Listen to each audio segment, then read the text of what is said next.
Alors, mon expérience avec les startups New Age, il faut savoir que j'ai fait j'ai fait des CDD un CDD dans une startup New Age, ainsi qu'un stage dans une école privée, des écoles privées où notamment il y a marqué Business School. Donc c'était en 2022, ouais. Par où commencer, franchement. Déjà, moi il faut savoir que je cherchais un stage à cette époque-là. Donc voilà, je cherche mon stage, je postule un peu partout, etc. Il me fait démarcher sur LinkedIn par je crois que c'était un mec lambda, un mec quelconque, hein, vous voyez. Il me parle d'une opportunité de stage, voilà, il me dit que je serais un commercial, etc. Tu vois. Et en fait, il me parle normalement, il fait plus le forcing, c'est plus lui qui a envie de me recruter que moi-même j'ai envie d'y aller. Donc il m'envoie des mails en me présentant l'école, etc. Et on s'appelle, etc. Et au final, il me fait signer les conventions de stage. Ils font un peu le forcing, voilà, c'est eux qui vous montrent qu'ils ont envie de me recruter. Donc déjà, je me dis c'est bizarre. Parce que généralement, on m'a toujours dit, quand c'est eux qui font la démarche et qui sont plus... qui font entre guillemets le forcing pour te recruter, souvent c'est suspect. On va voir pourquoi après. Donc moi j'arrive dans l'école. Au départ, on me explique même pas que c'est une école. Au départ, on m'explique pas que c'est une école. On me dit que je vais être commercial. Donc j'arrive, je vois que c'est une école déjà. Je vois que c'est une école. J'arrive dans une salle de classe et il y a que des gens au téléphone. Et on m'explique qu'en fait, qu'est-ce qu'il faut faire ? Il faut tout simplement ce qu'on fait. On est commercial. On démarche les étudiants qui recherchent une école pour une alternance en leur proposant de rejoindre notre école à nous. Donc en gros, on est dans une salle. Moi, je suis stagiaire étudiant. Mon but, c'est de recruter d'autres étudiants pour venir dans l'école, et je travaille avec d'autres étudiants qui sont dans l'école en tant qu'étudiants, mais en même temps en alternance au sein de l'école. Donc voilà, ça annonce déjà la couleur. Voilà. Donc ça annonce la couleur. Donc voilà, au début je fais rien, donc j'arrive, je sais pas, il n'y a pas de tuteur, rien. Il y a quelqu'un qui ouvre la porte, il me dit voilà, qui es-tu ? Et je dis je suis stagiaire, j'en ai arrivé, machin. Je suis même pas pris en charge, bref. Donc après, on commence à me faire bosser, donc je prends mon téléphone, j'ai un ordinateur, et voilà, on appelle toute la journée, on appelle. Et il fallait recruter des étudiants, donc démarcher des étudiants sur Pôle emploi, sur... je sais plus exactement, ça s'appelait comment, c'est des sites où il y a des étudiants qui font des demandes de recherche d'alternance. Donc on les alpague comme ça, on leur propose nos services en tant qu'école. Voilà. Donc, et on publie aussi des fausses annonces d'emploi pour des potentiels étudiants, parce qu'on les démarche aussi via les réponses qu'on a sur les fausses annonces qu'on met sur Indeed. Et en fait, quand ces étudiants-là postulent à ces fausses annonces, on leur dit qu'on est une école. Voilà, c'est ça qu'on fait concrètement là-bas. Et en fait, tout simplement, une fois qu'ils postulent, eux, ils pensent qu'ils ont une entreprise en tant que salarié, mais non, on te dit que, au final, toi, tu as une école, tu veux postuler en tant qu'alternant, mais on te dit que, au final, l'entreprise qui est au bout du fil, l'entreprise que tu penses qu'il y a au bout du fil, c'est une école qui veut t'alpaguer pour te recruter en te faisant bosser dedans. Donc, en te disant, bien évidemment, qu'il faut quitter ton école dans laquelle tu es. Parce que souvent c'est des étudiants qui n'avaient pas l'alternance. Donc on te dit de quitter cette école en question pour rejoindre l'école en question et devenir alternant dans l'école. Voilà. Donc il y avait un pôle qui était dédié uniquement à ça. Après il y a un autre pôle, parce qu'il fallait savoir que moi j'étais assez bon dans ce domaine. Donc on m'a transféré vers un autre pôle. Et l'autre pôle, c'était quoi ? C'était le placement des étudiants en alternance. C'était un peu plus au-dessus. Et qu'est-ce qu'ils faisaient là-bas ? Tout simplement, ils étaient dans une grande salle avec des gens tout entassés les uns les autres, ça sentait la mort, laisse tomber. Et en fait, le but c'était de placer les alternants qui rentraient dans l'école pour les faire pour les faire bosser en tant que BTS MCO, BTS NDRC, etc. Et tout simplement, le but c'était d'appeler toute la journée les entreprises, souvent les mêmes entreprises. Donc c'était clairement du recyclage, parce que tu avais des entreprises qui faisaient démarcher 4 fois par la même école, à savoir la nôtre, pour différents étudiants. Donc au final, il y avait des numéros qui étaient bloqués. Et en fait, au final, il fallait tous les étudiants qu'on recrutait, parce que tout au long de l'année, ces écoles-là recrutent des étudiants en leur promettant une alternance, des étudiants qui ont 27 ans, qui ont 77, qui n'ont pas le permis, je précise, hein.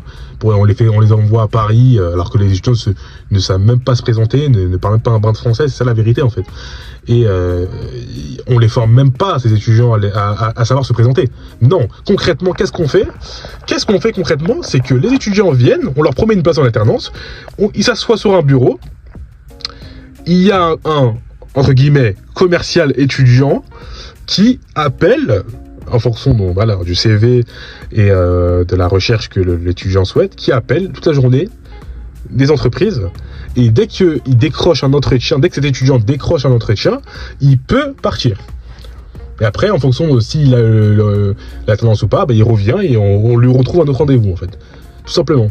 Donc en fait, l'étudiant vient, soit l'étudiant attend que le commercial lui trouve un rendez-vous, donc on appelle, ou soit les deux appellent aussi mutuellement, et le but c'est de trouver un entretien en fait, tout simplement.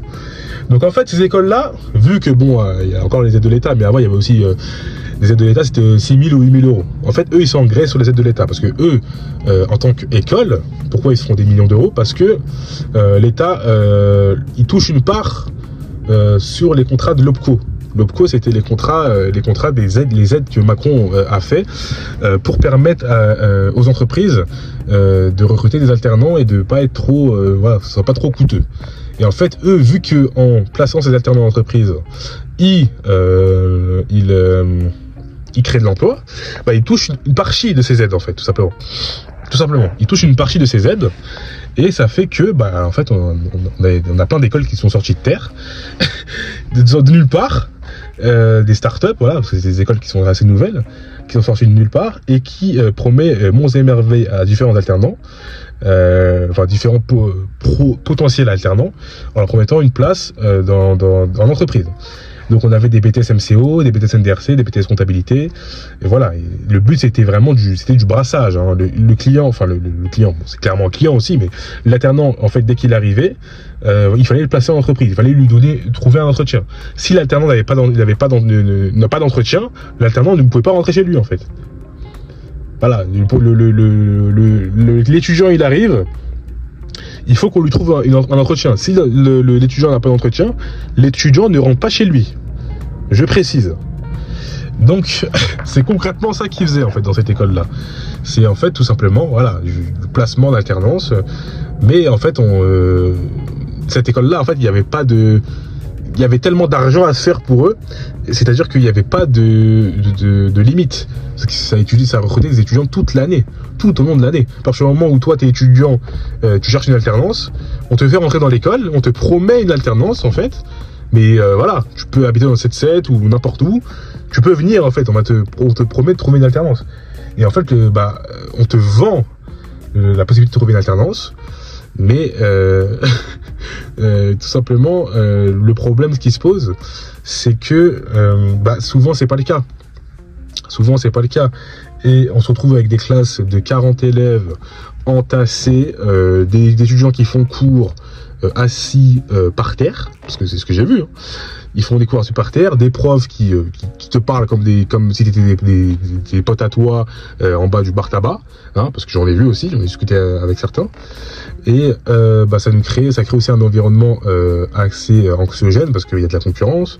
Voilà, le but c'est de faire le plus d'entretiens possible, le plus de rendez-vous possible dans la journée, parce que bien évidemment c'est que des jeunes qui bossent là-bas. Voilà, on les amadoue, après on est en bons et merveilles aussi également. Et tu te retrouves aussi avec un grand nombre d'étudiants, parce que tu leur montres du rêve, bien évidemment. Tu te retrouves avec un grand nombre d'étudiants qui sont dans l'école, mais qui n'ont pas d'alternance. Parce que, on prend tout le monde, vu qu'on a les aides, on prend tout le monde. C'est clairement ça qu'ils font, en fait, tout simplement.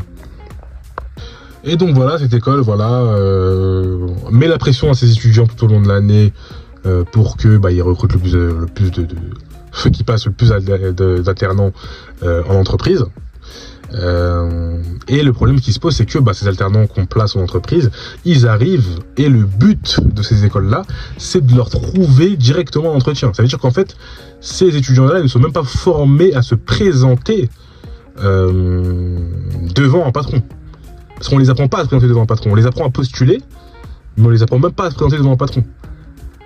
Souvent, c'est les commerciaux qui placent ces alternants, enfin ces potentiels alternants en entreprise, mais eux n'ont même pas parlé au patron. Donc en fait, nous, en tant que commercial, on appelait les patrons et on leur vendait un profil. Et une fois le profil arrivé, souvent le profil ne correspondait pas à ce qu'on leur avait vendu. Notamment en comptabilité, parce que moi j'avais le souvenir d'avoir placé une étudiante en comptabilité. Le problème qui s'est posé à l'époque, c'est que c'est même pas, il n'a même pas eu l'étudiante au téléphone, vu que c'est moi qui ai vendu le profil. Et une fois que l'étudiante est arrivée, elle savait pas se présenter, le monsieur lui a dit merci, au revoir, honnêtement. Et c'était aussi ça qui se posait, c'est qu'en fait le souci qu'il y a, c'est que on les vend même pas, enfin ils savent même pas se vendre. Parce que dans le monde du travail, il faut savoir se vendre. Ils savent même pas se vendre, les étudiants. Parce qu'on leur promet une alternance, eux ils arrivent, ils sont naïfs. On les envoie en entreprise, mais ils sont même pas préparés. On les envoie dans la gueule du loup. Pourquoi? Pour les aides de l'OPCO, pour les aides de l'État. Parce que voilà, on dit, vas-y, on fait du brassage, plus il y aura des étudiants, plus il y aura des potentiels alternants, et plus on crée de l'emploi, plus on aura les aides de l'OPCO de Macron. C'est comme ça qu'ils réfléchissent, tout simplement. Et ensuite, il y avait une deuxième entreprise. Cette fois-ci, c'était des commerciaux aussi également, mais on va dire c'est une sorte de couverture, si vous voulez. Pourquoi j'ai un problème avec les ONG, la Croix-Rouge, CARE, Médecins du Monde, etc. C'est que ces entreprises-là, enfin ces entreprises, parce que c'est pas vraiment des ONG, hein, c'est des entreprises, recrutent ce qu'on appelle des anciennes commerciales, des entreprises privées, commerciales, qui ont des salariés, donc des commerciaux, qui font la promotion de ces ONG. J'avais fait un bref passage dans ces entreprises-là, parce que voilà, j'avais cherché un job d'été, c'était il y a 2-3 ans aussi pareil. J'avais cherché un job d'été, voilà, entre mes études, et j'avais trouvé une bonne offre, on me disait que j'étais commercial, etc.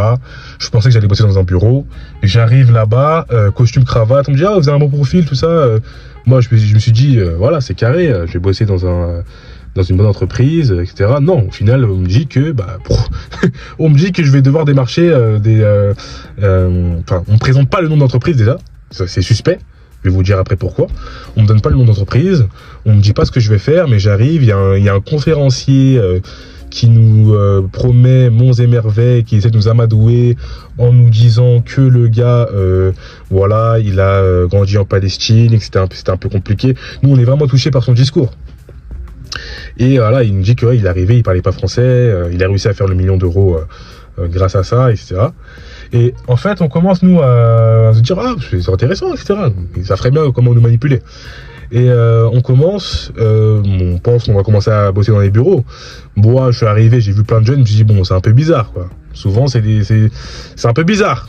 Bref, parce que j'avais déjà l'expérience de l'école dans laquelle j'étais, où il y avait aussi bien évidemment plein de jeunes, et souvent quand il y a plein de jeunes, il y a beaucoup d'arnaques. Voilà, donc on nous vend du rêve, on ne donne pas le nom de l'entreprise. On arrive, on est dans un studio, un grand, voilà, comment on appelle ça, un bâtiment à la Défense, voilà. On est dans un bâtiment à la Défense, et voilà, nous, on me fait mon petit entretien, etc. Moi, ça se passe bien. Et le deuxième jour, déjà, il y a la moitié des gens qui sont partis parce qu'ils sont pas été recrutés. Parce qu'au fur et à mesure, il y a des gens qui partent. Et après, on nous fait une formation, voilà. Et en fait, tout simplement, il faut aller sur le terrain. Et moi, je savais pas tout ça parce qu'on ne l'a pas expliqué. On nous dit qu'il faut savoir présenter un flyer. C'est des flyers souvent de sensibilisation en nous disant que oui, par exemple, il y a 3 millions de personnes qui sont dans la rue aujourd'hui, etc. Et en fait, on nous apprend à toucher le cœur des gens en expliquant la situation des SDF aujourd'hui, ou par exemple, plusieurs types de situations, pour qu'eux puissent souscrire à l'ONG. Souvent, nous, en l'occurrence, c'était la Croix-Rouge quand on travaillait là-bas. Et ça pouvait aller de 10 à 25 euros mensuels. Et qu'est-ce qu'on faisait là où les mecs sont graissés, c'est que en fait, toi, sur chaque personne que tu recrutais, chaque personne qui souscrivait à la Croix-Rouge part à part, parce que tu avais un logiciel pour pouvoir toi l'enregistrer, tu gagnais 25 euros déjà. Et en fait, voilà, au début, nous, on pensait qu'on allait être commercial, mais non, au final, on nous envoie sur le terrain. Donc, du coup, on va à Dammartin-en-Gaule. Premier jour, on va à Dammartin-en-Gaule. Moi, j'étais pas prêt, parce qu'on me l'a même pas annoncé. On m'envoie à Dammartin-en-Gaule, on nous envoie prospecter des potentiels clients, parce que je parle comme ça, parce que c'est des clients, de la Croix-Rouge. Et voilà, donc en fait, qu'est-ce qu'on fait? On rentre dans les bâtiments. Voilà, c'est clairement très intrusif, hein, parce que les mecs, ils sont pas que dans les centres commerciaux. Ils rentrent dans les bâtiments. Et en fait, ils toquent chez les gens, et tout simplement, voilà, ils présentent la Croix-Rouge, parce qu'à l'époque, c'est la Croix-Rouge. Souvent, ça change, des fois, c'est Médecins du Monde, des fois, c'est CARE, mais là, quand j'étais là-bas, c'était la Croix-Rouge. Et voilà, c'est extrêmement intrusif, et surtout quand les clients, ils disent non, parce que voilà, c'est clairement des clients, quand les clients ils disent non, bah, ils ont tout un argumentaire. Quand les clients, ouais, excusez-moi, j'avais plus de batterie. Quand les clients disent non, ils ont tout un argumentaire pour que les clients souscrivent à la Croix-Rouge. Voilà. C'est clairement des commerciaux, tout simplement. Et en fait, bah déjà il y a ça. Il y a aussi le fait, parce que je me suis déjà fait contrôler par la police, les gens, ces entreprises-là n'ont pas d'arrêté préfectoral, ou je sais plus comment on appelle ça, ils n'ont pas l'autorisation de pouvoir prospecter dans des villes, parce que tous les jours ils prospectent dans des villes différentes. Souvent ils ont des faux arrêtés préfectoraux ou fausses autorisations, comment ça s'appelle, de circuler dans des villes, parce que moi je travaille dans la banque, donc je sais reconnaître un faux document maintenant, mais avant je savais pas. Mais en fait c'est clairement faux en fait, les autorisations qu'ils ont pour pouvoir prospecter en tant que Croix-Rouge dans les villes. Donc souvent on se faisait contrôler, il y avait des habitants qui appelaient la police, parce qu'on était souvent dans des bâtiments où il y avait des personnes âgées, donc souvent il y avait des gens qui appelaient la police. Souvent, voilà, on nous regardait mal, on me disait mais c'est assez intrusif de venir vraiment direct chez les gens pour parler de la Croix-Rouge. Souvent, de base, ces gens-là sont dans les centres commerciaux, sont à Châtelet-Léal, etc. Non, là, c'était vraiment, on vient faire la prospection directement devant ta porte, en te parlant de la Croix-Rouge. Et ils ont clairement des zones définies, donc chaque commerciaux a des zones définies, et chaque commerciaux toc dans plusieurs bâtiments différents selon sa zone définie. Et le but, c'est de faire le maximum de souscriptions, parce que à chaque souscription, on a 25 €. Et c'est pas fini, parce que ces entreprises-là recrutent des gens qui ont ce qu'on appelle le statut VDI, donc vendeur domicile indépendant.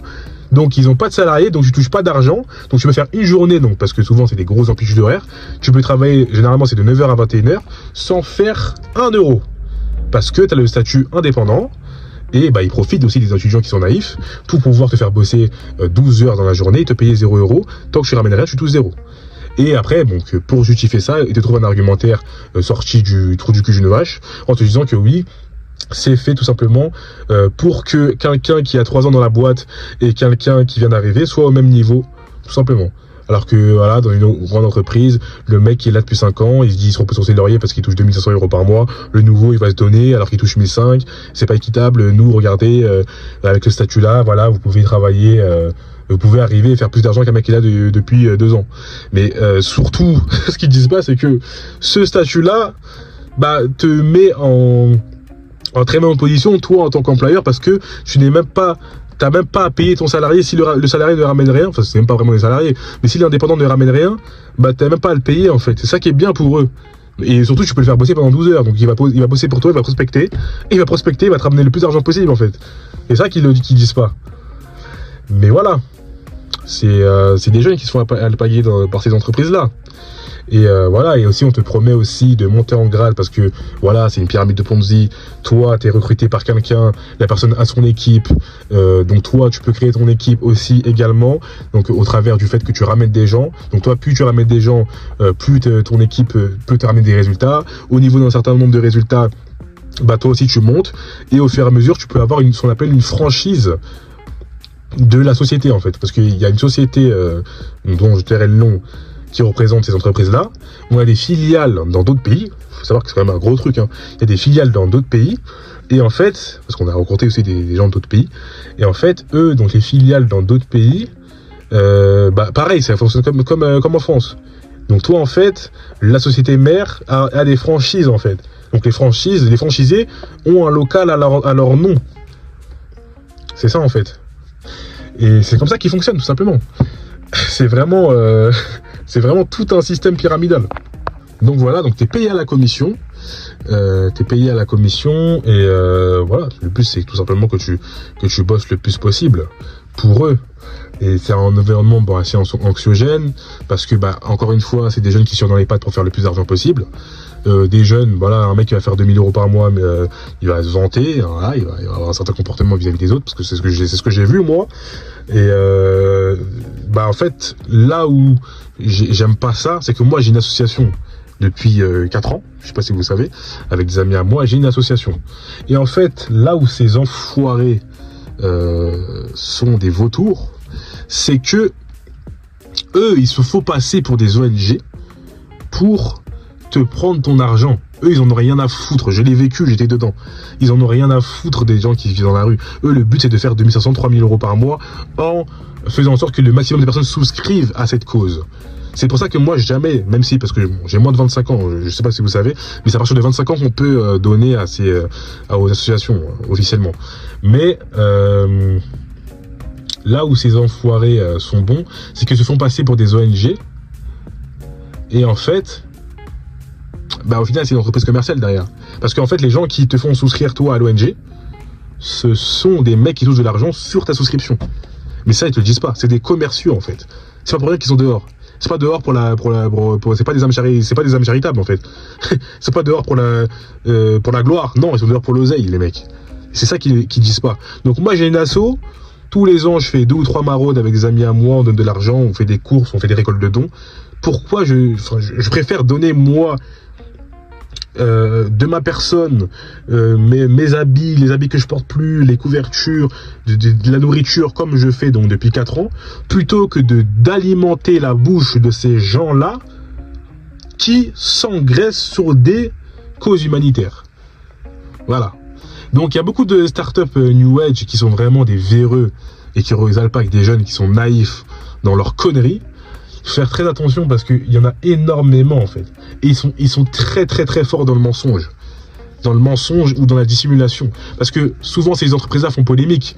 En l'occurrence là je parle de la première entreprise que donc l'école privée a changé de nom, change de nom quand elle met des annonces sur Indeed parce qu'elles savent qu'elles sont mal réputées.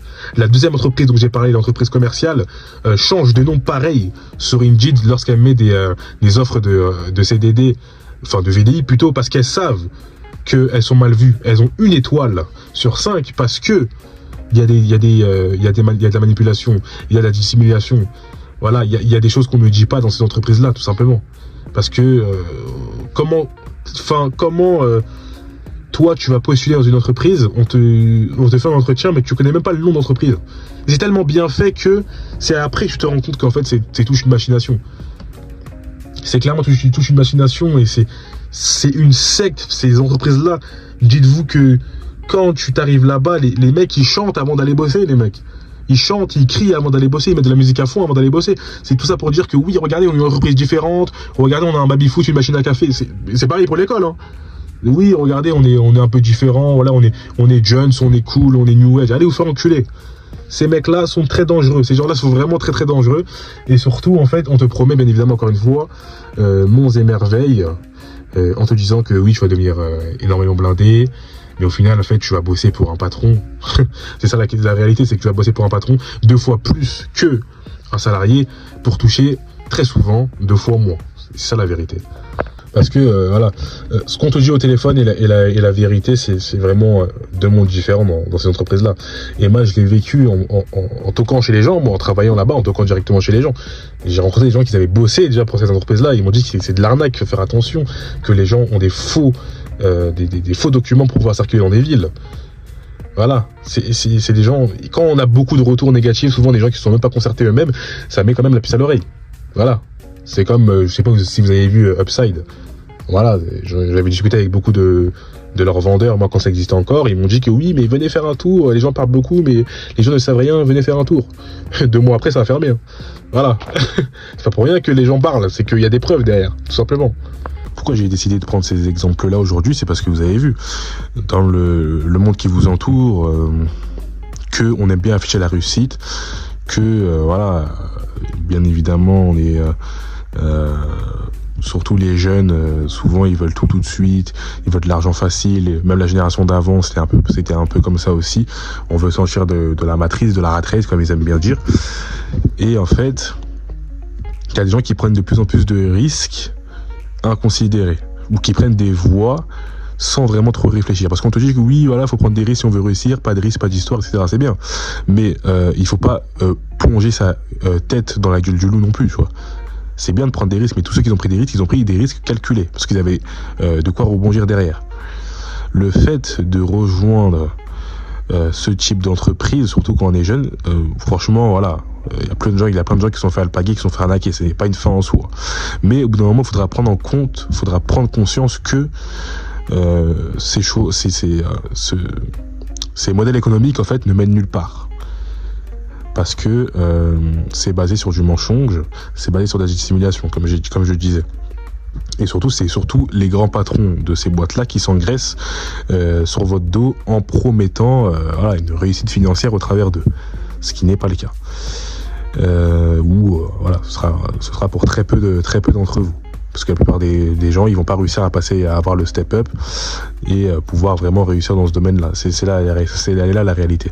Parce que c'est de l'entrepreneuriat. Et l'entrepreneuriat, comme je l'ai dit précédemment, c'est quelque chose qui n'est pas fait pour tout le monde. Et le fait que ça soit facilement accessible à tous, et que quand on est arrivé par exemple, j'ai pris l'exemple de la deuxième start-up, là, l'entreprise qui travaille avec la Croix-Rouge, quand on te promet des choses, ils savent très bien promettre. Ils promettent forcément une réussite financière.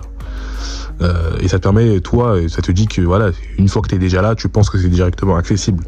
Mais ce sera même pas les 1% qui vont vraiment réussir. Et c'est pareil dans la vraie vie, tu vois. Souvent, voilà, on a vu des Stéphane Plaza aussi, avec l'immobilier. Il y a eu une période immobilier, c'était tendance, où on s'est lancé dans l'immobilier en tant qu'indépendant parce qu'ils ont regardé Stéphane Plaza. Les mecs, ils ont fait 2 mois, et après ils ont arrêté parce qu'ils ont vu qu'ils n'avaient pas d'argent. Parce que la réalité, elle est toujours différente. Si je prends l'exemple du monde de l'immobilier, la réalité dans le monde de l'immobilier, c'est que, voilà, tu es indépendant, le jour où tu vas vendre un bien, tu touches pas tes commissions tout de suite. Quand tu travailles en agence, tu touches 1 000 € par mois. Et le reste, c'est des commissions. Mais les commissions, tu les touches pas tout de suite quand tu fais des ventes. C'est souvent 5-6 mois après, tu vois. Tout ça, c'est ce qu'on te dit, ce qu'on te montre, et à la réalité, encore une fois, comme j'aime bien le dire, en fait, il faut commencer à remettre les pieds des gens sur terre, parce que il y a une réalité sur les réseaux sociaux, une réalité aussi qu'on te dit dans la vraie vie, mais voilà, il y a des choses à mettre en place pour pouvoir s'en sortir. Et moi, quand je vois des jeunes se faire appalaguer par ces entreprises, ces nouvelles startups qui se disent modernes, qui en fait sont remplis de magouilles, ça fait de la peine quelque part. Parce qu'en fait, c'est pas parce que c'est moderne, c'est pas parce que ça prône l'entrepreneuriat que ça prône pas aussi des choses qui mènent à rien. C'est ça que les gens ils ont besoin. En fait, faut savoir le comprendre. C'est que maintenant que le salariat c'est plus à la mode, on te met n'importe quoi devant la gueule en te disant que c'est ça la réussite, en fait. Mais pas du tout. Parce que souvent, la plupart des gens qui sont dans ces domaines-là, ils magouillent. C'est des petits filous, en fait. Et c'est la réalité. C'est la réalité. Et les jeunes tombent dans le piège parce que ils veulent tout de suite, ils veulent de l'argent facile, ils veulent pas rester dans le salariat, mettre au boulot dodo toute leur vie. Et c'est compréhensible. Parce qu'on est dans une génération où les parents aussi nous mettent la pression. Voilà, il y a la plupart des jeunes, ils sont perdus aussi, c'est ça aussi la réalité. Et voilà, le moindre plan qu'ils ont, ils peuvent se jeter tête baissée là-dedans parce qu'ils sont naïfs. Et eux, ils en profitent en fait. Il faut savoir peser le pour et le contre et pas prendre de risques inconsidérés parce qu'on te dit que oui, il faut prendre des risques pour avoir une histoire. C'est souvent ça qu'on dit. Il faut prendre des risques pour avoir une histoire. Voilà, pas de risque, pas de gain, machin, c'est bien. Mais le risque, prendre des risques, c'est pas se jeter dans l'océan, en plein milieu de l'océan aussi, où au bout d'un moment, il faut savoir prendre des risques calculés. Mais voilà, tout ça pour dire que franchement, toutes ces business schools, ces startups New Age qui nous vendent du rêve, il faut faire très très attention. Parce que au fur et à mesure où on va être dedans, plus tu vas être dedans au fur et à mesure, plus tu vas te rendre compte qu'il y a des choses qui sont assez bizarres dans ces entreprises-là. Et eux, bien évidemment, prônent la modernité, comme j'ai dit, la modernité avec Voilà, on met de la musique quand on travaille, on a un baby-foot, une machine à café, et on te dit que c'est ça la vie, voilà, le but c'est pas de travailler pour un patron, etc. C'est bien. C'est bien, moi je suis d'accord avec ça, le but de la vie c'est pas bosser pour un patron. Mais c'est pas pour autant travailler comme un chien, se niquer la santé pour des mecs qui te disent qu'ils sont pas tes patrons, mais qui sont au final tes patrons. C'est ça que je sais pas, au final. Au final, ces gens-là qui te vendent du rêve, ils te tuent en te faisant bosser 12 heures par jour. Et ils te cachent des choses. Parce que l'entreprise sur laquelle tu bosses est extrêmement mal réputée. Parce que c'est souvent le cas dans ces entreprises-là. Et surtout, en fait, tu rentres dans une secte et eux, ils vont faire ils vont tout mettre en place pour t'éloigner en fait de très proche en te disant que oui, tout ce qui est en dehors de chez eux, comme entreprise, c'est de la merde. Et c'est ce qu'ils essayent de faire. Dans les deux entreprises dans lesquelles j'étais.